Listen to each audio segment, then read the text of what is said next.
E estamos aqui com mais uma edição de Reconversa e hoje ele vem pela segunda vez ao programa, uma honra para nós, um dos maiores juristas do mundo. Sorry, os que ficam com dor de cotovelo vão ter que aguentar essa. Um dos maiores juristas do mundo, do Brasil, portanto, também. Decano do Supremo Tribunal Federal e hoje uma referência, hoje, já há muito tempo, mas essa referência cresceu em razão de circunstâncias, na defesa da Constituição, dos direitos fundamentais, do Estado de Direito no Brasil. Ministro Gilmar Mendes, é uma honra tê-lo aqui pela segunda vez, neste segundo ano. Nosso programa está fechando o seu segundo ano e tê-lo aqui pela segunda vez é uma honra para nós muito grande. Honra minha, Reinaldo, Valfrido, fico muito satisfeito de estarmos repetindo o programa, que mostra que ele sobreviveu, né, e resistiu aí a todos os desafios e, de fato, cumpre um papel importante no debate público brasileiro. Muito bem, ministro, vou começar com uma pergunta para a gente começar a esquentar aqui. De quando o senhor foi indicado ministro, depois se tornou ministro, para hoje, o Supremo era uma referência um tanto distante, assim, as pessoas conheciam mais ou menos, né? Os jornalistas sabiam o nome dos ministros do Supremo, uma ou outra pessoa eram conhecidas, mas o Supremo não ocupava, digamos, a linha de frente da cobertura política, né? E de lá para cá, né, o Supremo Tribunal Federal se tornou tanto uma referência de defesa da democracia, mas também alvo. Né? Como é que o senhor acompanhou, como é que o senhor vê essa trajetória? Isso fala a favor da nossa democracia ou, em certa medida, ou é ambíguo? Fala a favor, mas também fala contra? Não, eu acho que era esperado que houvesse essa mudança. Essa mudança era esperado porque a Constituição de 88 criou uma série de instrumentos, o controle abstrato, a DIN, a DC, a DPF, que foram sendo implementados ao longo do tempo. E eu mesmo, quando chego lá, em 2002, havia uma transição. Ministros que vinham do modelo anterior, excelentes nomes como o meu inspirador Moreira Alves e outros, mas que tinham uma certa tradição e o tribunal estava realmente nessa fase de mudança, de transição, aprendendo inclusive a lidar com os novos institutos criados pela Constituição de 88. Então, era natural que houvesse um certo recato, mas que depois se ampliasse o diálogo com a sociedade. Nesse ínterim, houve também a criação da TV Justiça, o que fez com que muitos se interessassem por acompanhar as sessões do Supremo Tribunal Federal. É um dos tópicos hoje de discussão, se deveríamos ter TV Justiça ou não, embora seja uma discussão um pouco inútil, porque, como se sabe, nós fazemos sessões públicas, diferentemente de vários tribunais importantes do mundo, que eventualmente faz uma audiência, mas depois se fecha para a decisão. Então, as nossas audiências já são públicas e as nossas decisões são tomadas em público. Então, eu tenho a impressão de que o tribunal contribui, eu vejo, para... foi até a expressão de um colega nosso lá da África do Sul, que é um tipo de, ele dizia, de pedagogia dos direitos fundamentais. Muito boa a expressão. Realizada todo dia em público, né?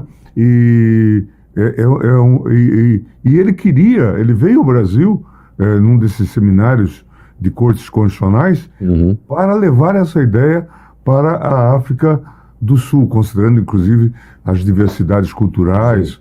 E então eu tenho a impressão de que o copo está meio cheio e não meio vazio. Mas, claro, há muitas críticas em relação a isso. Eu acredito que essa ideia da pedagogia dos direitos fundamentais é um dos trabalhos, inclusive, da TV Justiça.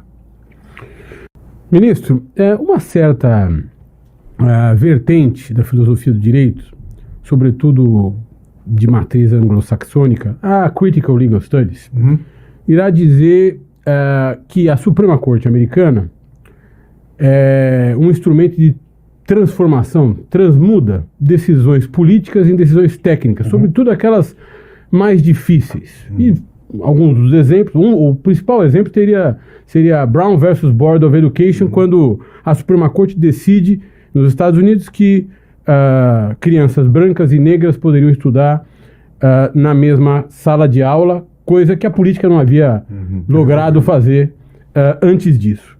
Mas o senhor não acha que muitas vezes as Supremas Cortes, inclusive a brasileira, fazem ou tomam decisões técnicas? Claro que toda decisão técnica se funda numa norma que, por sua vez, se fundou numa decisão política. Mas muitas vezes as Supremas Cortes tomam decisões técnicas que são interpretadas erroneamente como decisões políticas? Eu acho que sim, isto pode ocorrer, porque as pessoas, às vezes, já tomaram a sua posição prévia, não é? E esperam que a Corte chancele aquela posição. Então, há esse debate. Veja que o Supremo Tribunal Federal, como outras cortes no mundo, toma muitas cautelas para tomar decisões. Muitas vezes faz audiência pública, busca experts, a opinião de experts, até porque lidamos com temas os mais diversos, e tenta auscultar segmentos importantes da comunidade. Quando também uma decisão tem impacto, porque já saiu com algum atraso, faz-se aquilo que a gente chama modulação de efeitos, não é? Para que não haja uma implementação de chofre e impactante, impactante. Então, em suma, a Corte dialoga com os setores da sociedade e com todos esses elementos da realidade. Acho que toma-se essa cautela. Não significa que a Corte não erre, mas ela tenta fazer decisões ponderadas. Esse é um dado da realidade. A gente pode citar casos assim, por exemplo, a questão do financiamento de campanha. Errou. Né? Se faz num contexto muito complicado. Se diz, olha, porque até se esquece da própria origem do sistema. No Brasil, o financiamento de campanha, no passado, sempre foi um financiamento de pessoas físicas. Só que se sabia, portanto, só que se sabia que as pessoas físicas não doavam e, portanto, as pessoas jurídicas faziam-no via Caixa 2. Quando eclode o episódio Collor-PC, vem-se então com a proposta, que até do nosso amigo José Serra, que diz, e proposta da Constituinte, da CPI. Da CPI. Da CPI do Collor-PC. Diz, é preciso regularizar isso, porque é uma realidade tão acachapante, por que não deixa... Todo mundo sabe que todo mundo sabe. Vem da empresa. Isso, né? Então vamos legitimar isso. E se legitimou, se colocou um valor. Só que se colocou um valor relativamente alto, que depois podia ser calibrado, que era 2% do faturamento das empresas. É um valor relativamente alto. E aí começaram as discussões sobre as corrigendas disto. E disse, leva-se para o Supremo e vamos declarar inconstitucional. Veja, interessante isso.